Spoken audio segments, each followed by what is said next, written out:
Fala galera, mamãe investidora aqui, e no vídeo de hoje nós vamos falar sobre o salário mínimo familiar ideal para 2024. Fique até o final do vídeo para ver como eu dividiria esse salário fazendo um orçamento inteligente. Segundo a DIEESE, que é o Departamento Intersindical de Estatística e Estudos Socioeconômicos, deveria ser R$ 6.723,41 em janeiro de 2024 para uma família de 4 pessoas. Bem, eu queria começar esse vídeo falando que eu sei que essa daqui é a realidade do mínimo da população brasileira. Eu já vou mostrar o gráfico de faixa de renda. E pelos dados, eu acredito que isso daqui represente de 15 a 20% da população. Os outros 80, 75%, 80% vivem com menos do que isso. Nos dá um salário por pessoa de R$ 1.680. Quero deixar claro que eu vim da família dos 80%. Até hoje, meus pais não têm essa renda familiar ideal aqui. Então, eu sou a primeira pessoa da família que conseguiu quebrar esse ciclo. Se você ainda não recebe, isso pode ser uma meta sua, poder viver com mais conforto, ganhando essa renda aí que seria necessário para você ter uma vida mais digna no Brasil. Sei muito bem o que é viver com menos do que metade desse salário mínimo ideal. E eu só fui alcançar isso com 22 anos, quando eu passei no concurso, né, que eu trabalho até hoje. Mas, né, vamos tratar aqui do mundo do ideal, né, do mundo das ideias, de que esse é o salário mínimo ideal hoje, 6.723,41, para dar conta de todos aqueles itens essenciais: lazer, transporte, alimentação, moradia, vestuário, tudo. Para uma família de 4 pessoas, os itens são garantidos pela Constituição Federal de 1988. De 50% vive com uma renda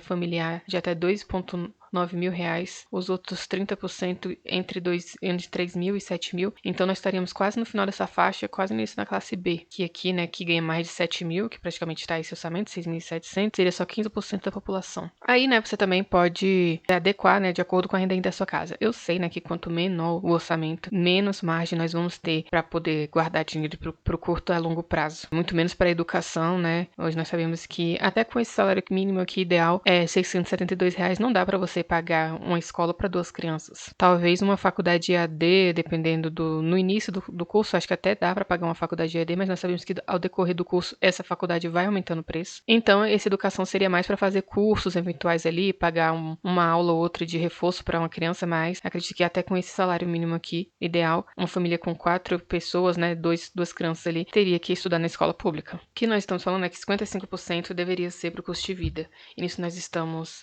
incluindo moradia, alimentação, água, luz, internet, vestuário, gasto com transporte público, ônibus ou metrô, se você ainda não tem carro. Então, esses dois gastos substituiriam, né, a gasolina. Então, você não vai gastar com gasolina, você vai gastar com ônibus e metrô. Ou então, você só tem um carro em casa. Então, seu esposo ou esposa que usa o carro e você usa o transporte público. Mas uma forma, né, de readequar isso daqui, por exemplo, uma família que já tem a casa quitada, ou então, nós sabemos que muitas pessoas vivem de favor na casa de parentes, teoricamente não teria esse custo com a moradia, então ela poderia redirecionar esse orçamento para os outros itens, por exemplo, para a educação dos filhos, e aí os filhos estudariam em escolas particulares com esse orçamento aqui. Então, para quem vive com menos que isso, acho que realmente a meta tem que ser buscar crescimento profissional e tentar atingir essa meta aqui, né, de que seria esse salário mínimo ideal. É claro que quando eu falo desse crescimento de renda, nós estamos falando em âmbito familiar, né, porque vamos dividir aqui esse salário de 6 mil, daria, se você for dividir com seu companheiro, né, sua esposa, seria um salário pessoal de 3.361. Já fica mais alcançável, né, conseguir esse salário individualmente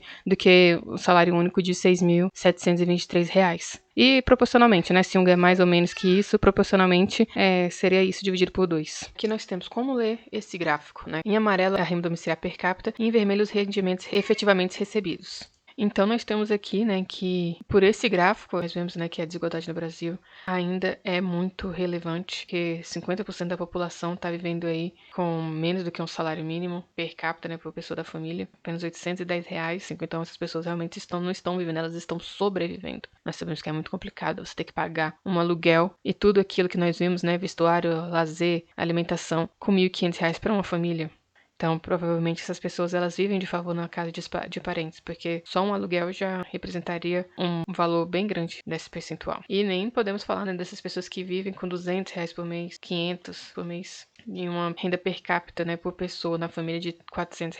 Realmente, situações bem degradantes e nós sabemos que, infelizmente, é a maioria da população brasileira. Gostaria de falar, né, dessa divisão desse orçamento. Independente do valor que você ganhe, idealmente seria bom você dividir desse jeito e dedicar pelo menos 20% dos seus ganhos ali para a parte de investimentos, de reserva de emergência até liberdade financeira. 5% para reserva, 5% para aqueles sonhos de médio prazo, 10% para liberdade financeira. Acredita assim, nenhum orçamento mais apertado que você tenha que você precise desses outros valores para sua sobrevivência mesmo, seria o ideal tentar guardar, poupar, investir pelo menos 10% da sua renda para a liberdade financeira, investir para o seu futuro. Essa doação, né, eu coloquei aqui porque eu acho importante, se você tem uma fé ou se você tem uma causa que você gosta de ajudar, faz bem, né, para a espiritualidade você ajudar as pessoas doando um pouco da sua renda. No meu caso particular, eu destino esses valores para ajudar meus parentes mesmo. Então, assim, você pode ficar mais à vontade com uma causa que realmente te sensibilize. E também, né, um valor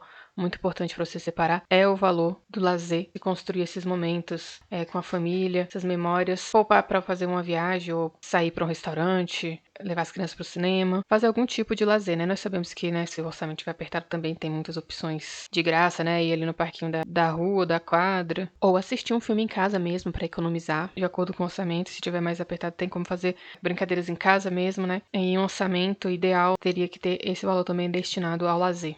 Também queria falar aqui, né, que é muito importante, depois nós vamos fazer um vídeo mais para tratar sobre seguro, reserva de emergência, previdência, porque essas coisas são realmente muito importantes para o orçamento e as finanças de uma família. É isso, galera. Se você gostou desse tipo de vídeo, deixa aí seu comentário o que você achou desse salário mínimo ideal. Realmente é praticável? Você já chegou aí, né? Você pode ver se você uma das 20% da população que já recebe isso, você realmente é privilegiado, você pode ter uma vida mais confortável, né? E se você não chegou, comenta aí se é a sua meta também, né? E é isso. Já se inscreve no canal, deixe seu like para o YouTube poder recomendar esse vídeo para mais pessoas e ativa as notificações para você receber o aviso de quando eu lançar os novos vídeos. E até o próximo vídeo.